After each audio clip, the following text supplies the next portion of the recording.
গ্রামের সবাই একে বলে আয়নাঘর। নামটা শুনলেই গা ছমছম করে ওঠে। বাড়িটা গ্রামের শেষ প্রান্তে, শ্মশানের ঠিক পাশেই। একসময় সেখানে জমিদারের অতিথিশালা ছিল। এখন শুধু ভাঙা দেওয়াল, কালো হয়ে যাওয়া ছাদ আর ধুলো জমা অসংখ্য আয়না। রাহুল শহর থেকে এসেছিল এই বাড়ির গল্প শুনে। সে একজন ইউটিউবার, ভূতের গল্প, পরিত্যক্ত জায়গা এক্সপ্লোর করে ভিডিও বানায়। গ্রামের লোকজন অনেক বাধা দিল। ওখানে রাত কাটানো ঠিক না বাবা, বুড়ো হরিপদ বলেছিল। কে মানে এসব? রাহুল হেসে উড়িয়ে দিয়েছিল।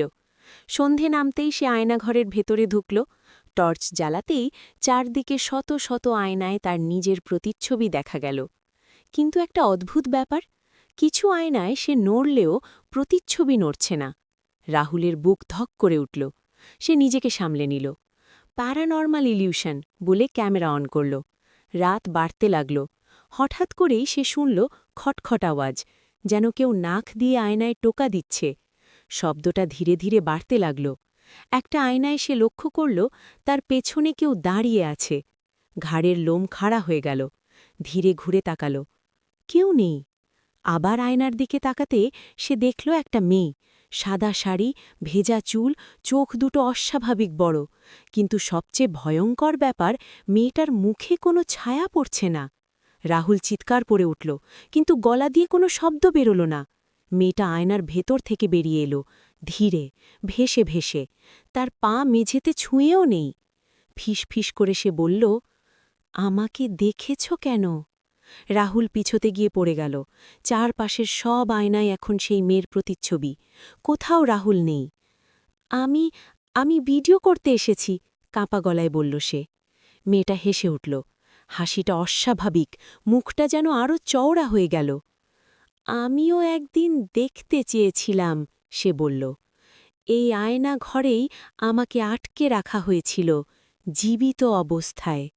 রাহুল বুঝতে পারল এটা কোনো সাধারণ ভূত নয়। মেয়েটা আয়নার দিকে ইশারা করল। এখানে যে তাকায় সে নিজের আত্মাটাই রেখে যায়।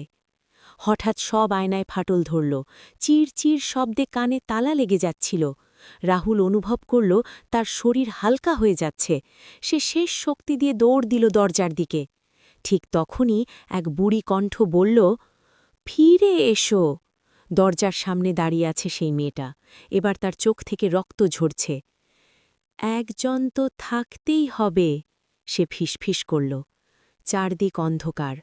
পরদিন সকালে গ্রামের লোকজন আয়নাঘরের সামনে ভিড় জমাল। রাতভর ভেতর থেকে চিৎকার শোনা গিয়েছিল। কিন্তু দরজা খুলে তারা যা দেখল, কোনো মানুষ নেই, শুধু দেওয়ালের মাঝখানে একটা নতুন আয়না। তাতে আটকে আছে এক যুবকের প্রতিচ্ছবি। চোখ দুটো ভয়ে স্থির, মুখ খোলা। আজও যদি কেউ আয়না ঘরে ঢোকে, একটা আয়নায় একটু দেরি করে নড়ে প্রতিচ্ছবি। গ্রামের লোকজন জানে রাহুল এখনও সেখানে আছে, আয়নার ভেতরে।